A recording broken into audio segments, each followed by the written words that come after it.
Bienvenidos a todos y a todas a este curso de la Universidad Nacional de Quilmes en colaboración con Claxo y con la Universidad Complutense de Madrid. Queremos analizar el Estado en el siglo XXI. Vamos a hacer 12 clases acompañadas con lecturas.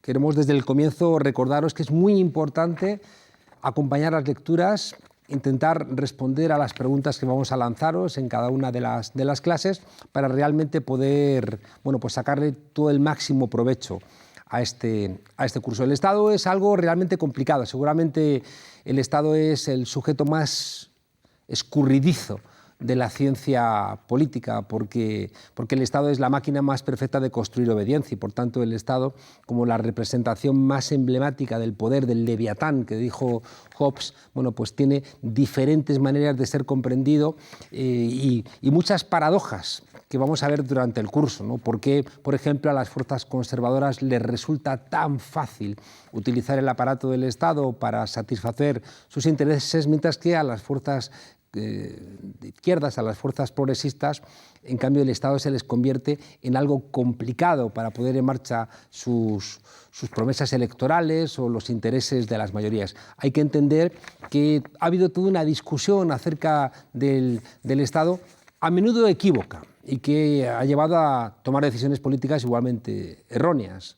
Estoy pensando, ya lo veremos durante el curso, por ejemplo, la decisión del zapatismo en México, muy influenciado por las tesis de John Holloway, de que el mundo se cambiaba sin el aparato del Estado. En cambio, el neoliberalismo es impensable sin el uso del aparato del Estado. De hecho, en los años 30, el debate que hubo en los coloquios Walter Lippmann en París, el hecho de llamar al neoliberalismo con ese prefijo era la asunción de que el Estado se había convertido en una palanca esencial para poder hacer valer esas sociedades liberales burguesas. Bien, hay que plantearlo, vamos a ver durante el curso, ¿en qué medida se hace cierta aquella frase que planteaba Marx, de que cuando el mercado es el instrumento adecuado para la actualización de los beneficios en las sociedades capitalistas, la democracia liberal se convierte en el elemento político más funcional?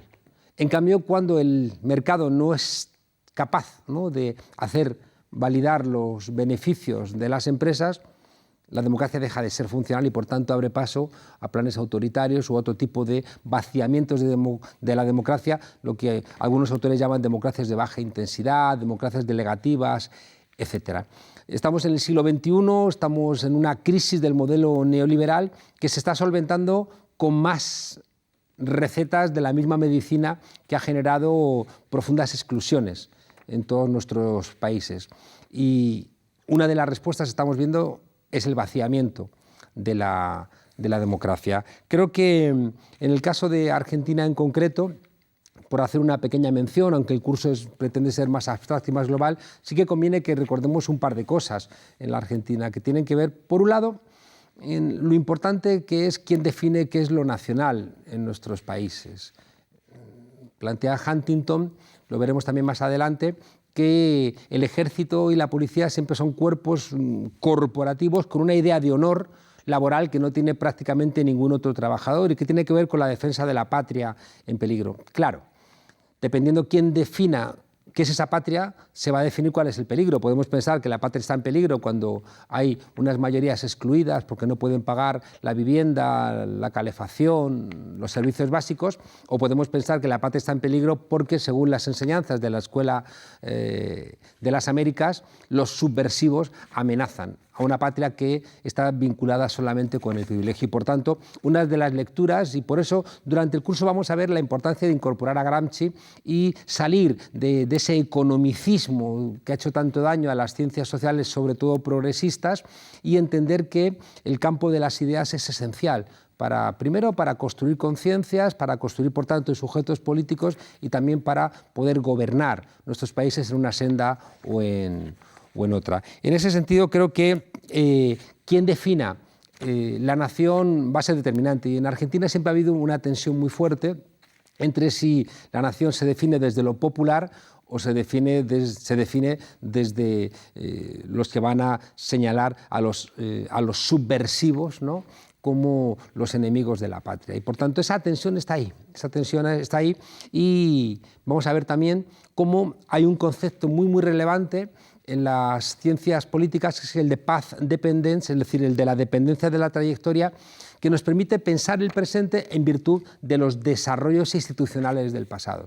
Y ahí nos encontramos con que, igual que se explica que Venezuela, buena parte de sus problemas tienen que ver con que nunca fue un virreinato, porque nunca tuvo minas, apenas tuvo una capitanía general en Maiquetía para gestionar el cacao, y eso generó una enorme debilidad institucional que se reprodujo y se ahondó en un siglo XIX preñado de guerras civiles, y en un siglo XX donde la construcción del Estado se hacía ya desde la existencia de petróleo, y que por tanto impidió una correlación de fuerzas entre aquellos a los que se les extraía la plusvalía y que por tanto protestaban y que por tanto generaban una relación dialéctica que hubiera construido, en los términos de Rockham, unos cleavage, unas líneas de tensión que hubieran generado, bueno, pues partidos burgueses, partidos obreros, muy vinculados a qué tipo de Estado se iba a querer construir. Bien, esa paz dependence en el caso de Argentina tiene mucho que ver, lo ha explicado con detenimiento O'Donnell, lo que vemos ahí en el cuadro, ¿no? Es decir, una tensión entre la burguesía pampeana, entre la gran burguesía internacionalizada, entre la burguesía nacional aliada con sectores populares. La tensión entre estos tres ámbitos, bueno, pues en cada contexto histórico va a tener un resultado. Ahí es importante, como vamos a ver en el marco teórico del curso, entendiendo el Estado como una relación social, cómo aparece un elemento central que nos va a acompañar durante todas estas sesiones, que es la idea de correlación de fuerzas, es decir, cómo los diferentes intereses, las diferentes fracciones de la burguesía, la propia configuración del sector popular, el papel de la pequeña burguesía, la tensión entre el campo y la ciudad, cómo todos esos elementos van generando diferentes movimientos que en el caso, por ejemplo, de la Argentina, va a explotar en un momento concreto cuando este sector militar, muy marcado por esta idea de nación enseñada desde los Estados Unidos, con un profundo desprecio, ¿no? También por un cierto contenido de vinculación con esa gran burguesía, un gran desprecio por la emergencia tanto de las cabecitas negras como también de sectores recién llegados a la burguesía por la industrialización sustitutiva de importaciones, genera una reacción que al final va a construir la dictadura militar. Tenemos ahí otro cuadro que también nos permite entender esto que estamos diciendo. Ahí vemos que lo que llama O'Donnell el Estado burocrático autoritario no deja de ser una concreción contextual, histórica, territorial, bueno, pues del Estado, de la zona regional del Cono Sur, del sistema capitalista y también del régimen autoritario, como respuesta, ya digo, a esa lectura que se entendía subversiva de quienes querían hacer valer lo popular nacional. Bien, esto simplemente es un señalamiento de cómo necesitamos marcos teóricos del Estado a los cuales después sobre ese esqueleto le vamos a poner el músculo de la propia historia. Pero primero necesitamos el esqueleto, y el esqueleto es lo que vamos a intentar contaros en este seminario.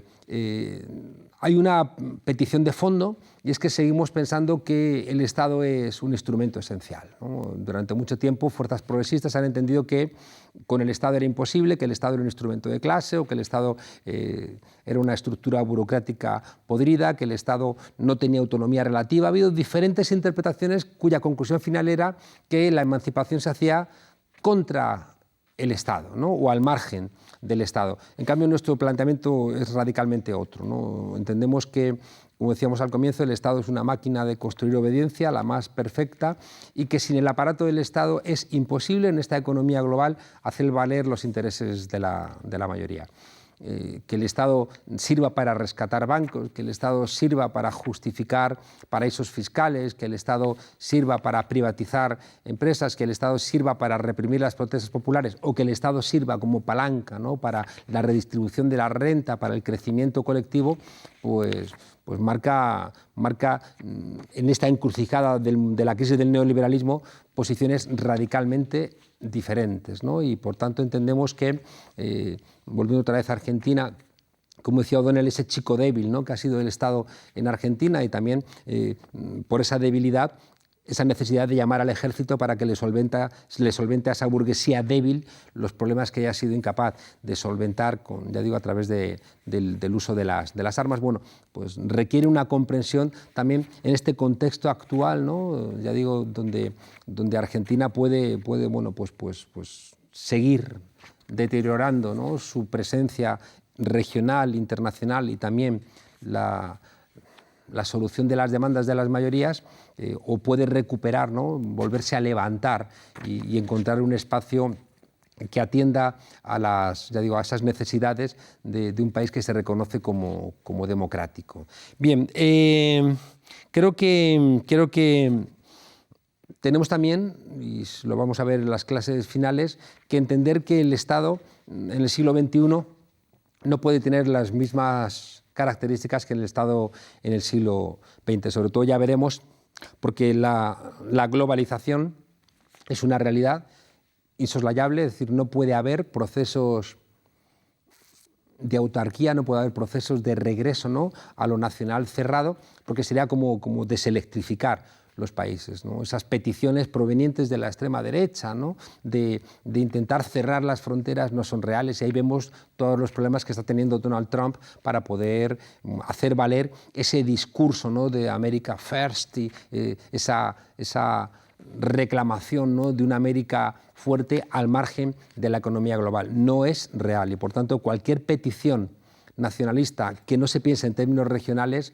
no está diciendo la verdad, ¿no? Y es muy importante que entendamos el marco teórico, porque si no forma parte de una discusión ideológica, cuando lo que queremos aquí hacer valer es la imposibilidad material de ese regreso a los estados nacionales, a ese capitalismo nacional de la época dorada socialdemócrata entre los años 30 y los años 80.